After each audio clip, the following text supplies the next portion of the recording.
I want to use this video to help you understand the worksheet that's going to be due by Thursday. Some of this you can work on your own ahead of time, and some of it you'll have the opportunity to meet in your groups and get some feedback from your instructors during our class time. So the first part of the worksheet is to evaluate and practice thinking about the size of things that are relevant, especially in the micro scale in biology. And so I've listed a number of items, molecules, and various things that are relevant to the coronavirus pandemic, actually. And then I'm going to ask that you arrange them from largest to smallest. So for example, if you decide that the sneeze droplet here, I don't know if this looks like a droplet or not, but we'll pretend it does, is the largest thing on the list, then you would copy that over here, sneeze droplet. And then you would look at something else that's a little smaller than that, and then you would add it below, slightly smaller below that. Okay, you get the idea. One additional piece that you might want to think about is what happens, or where would you fit the pore size on an N95 mask on your list. You'll have to make some assumptions there, or you can look some stuff up. But just, thinking about relevant things so that you can get used to thinking about their sizes. Okay, the second activity is a sorting activity, and it's really to get you to visualize what's happening in an organism as it's growing and potentially accumulating new matter so that it eventually can reproduce. So we can think about this in the context of the moose populations that you've been thinking about in the Symbio activity, where on an island you start out with, let's say, a pair of mooses, males and female. They will eat the grass, and then at some point more mooses will be born. Well, what is happening inside of their body that incorporates these other processes that are happening more at the micro levels, and that relate to the macromolecules and monomers that we'll be talking about this week. Sort of think about how you would organize these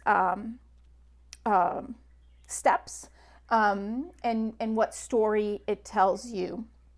And again, we can debrief that in class on Thursday. This is the part of the worksheet that I want to spend more time on with you in this video, where I really want to get us to the molecular level and thinking about biologically relevant molecules. We've been talking about the major macromolecules that make up all living organisms. You've read about that in your textbook, and you've heard about it in various videos. Here, I want you to start to visualize some of what those monomers that make up those macromolecules look like. And so I've given examples of monomers for each major macromolecule. Let's just consider this top row here so that you can see how I would fill out the worksheet. So first, just to consider the major elements that make up those macromolecules. This is relevant because plants have to obtain these elements in inorganic form in order to build up these molecules. And so it's important to think about that and where they come from. So in the case of glucose, for example, here, I can see that there's lots of carbons, oxygens, and hydrogens. One thing that we're going to talk about more in a second is that when molecules are depicted in this structural way, especially biological organic molecules, there's so many carbons that the carbons are often hidden. So anytime that there's a point between two lines here, that you can infer that there's a carbon there. There'll be another carbon here, right? So because we know that glucose is C6H12O6. So you should be able to fill that in and account for all of those elements. Okay, so based on that, we can see that there is carbon, hydrogen, and oxygen. No nitrogen or phosphorus required for this particular monomer. Animals and plants can polymerize glucose, make long polymers of glucose. Those are generally called carbohydrates. And they fall into several categories, subcategories that you might be aware of already. So in plants, we can have starch or cellulose. Both of those are polymers of glucose, sorry. And then in animals, we have a different way to attach the glucose molecules together to make glycogen. We store that in our liver. What are the general functions for these macromolecules? Well, it depends. If you're a starch molecule or a glycogen molecule, your general function is essentially energy storage. And we will talk a lot more about that in future module when we're discussing energy. Cellulose, on the other hand, is actually very difficult to digest, so it doesn't really help us with energy. This is part of the roughage in our food, the fiber that we don't digest, so we don't derive any energy from cellulose. Some organisms do, but very few. Primarily, cellulose will provide structure to plant cells, right? Because they make up cell walls. All right. Now, the last part of your worksheet is to practice actually interpreting these structures and using the information inherent in these structures to help you predict the solubility of these monomers. This is relevant because depending on the solubility, we may use different types of mechanisms to pull these nutrients into our cells, so then we can use them as building blocks for our own macromolecules. So let's consider for this exercise fructose. That's the molecule that I've selected. You've been asked to select another molecule from the table to do this on your own. The first thing that we have to do, again, is to look for those hidden carbons. There's one that's laid out here, but as I said before, every point in the structure that doesn't have a label can be inferred to be a carbon, and then here's another carbon that's actually labeled. So fructose has the same different structure than glucose, but has the same formula. So we can account for all 6 carbons. The oxygens are very easy. They're always clearly labeled, so we can find all of our oxygens here.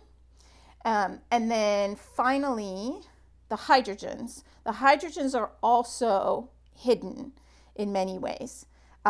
So some of them, like I said, are clearly labeled. Those are easy to spot. But there are others that are inferred. So we know that carbon has can make 4 bonds. It doesn't like to have any fewer than that. It certainly can't handle more than that. So you can see here this carbon on the end here has 3 bonds that are clearly seen in the structure, which means that there's an additional bond with a hydrogen molecule or a hydrogen atom that's just not included in the structure, just for the sake of clarity. This same thing with this carbon here. right? It has 3, so we should have an additional 2 hydrogens. Oops, sorry, did not mean that. How do I erase? Is this my eraser? Yep. Okay, so only 1 hydrogen, right? Because it's 3 plus 1. Same here. And this one has all 4. Okay. So that allows you to account for all the hydrogens. Now, once we've done that, I'm going to erase this whole thing so that we can see our fructose structure again. You're asked to look at the electronegativity across the different bonds and determine which bond is covalent and which bond is, all the bonds that are covalent, you're looking at which bond is polar and which bond is nonpolar, right? So there's a video that helps you figure out how to determine that. We're going to look first for the polar bonds, and we're going to highlight those in blue. Polar bonds have a large difference in electronegativity across the bond, greater than 0.4. And so OH bonds fall in that category. CO bonds fall in that category. OH, OH, OH, OH. And then these are CO bonds here. CO bond, CO bond. Okay, now we're also going to look for nonpolar bonds. Nonpolar bonds include carbon-hydrogen bonds and carbon-carbon bonds. They have a low electronegativity difference across the bond. The electrons are shared equally. So carbon-carbon bond, carbon-carbon bond. There's going to be 2 CH bonds here, 1 here, 1 extra one here. Right. And so you can see from the highlights that this fructose molecule has a combination of polar and nonpolar bonds. And so when you look at the whole, it's not like a numbers thing to determine what the solubility of the molecule is as a whole. What you look at is whether the polar bonds, the ones that can interact with water, are equally distributed around the molecule. And in this case, we can see that there's equal distribution of blue marked bonds all around this fructose molecule, which means that when this whole molecule is in water, there's plenty of opportunities for the water molecules to form hydrogen bonds with this molecule, indicating that fructose is going to be soluble in water. And we know this to be true. Sucrose, which is table sugar, is a combination of glucose and fructose. It's a disaccharide, and that is very readily soluble in water. Okay, so now it's your turn.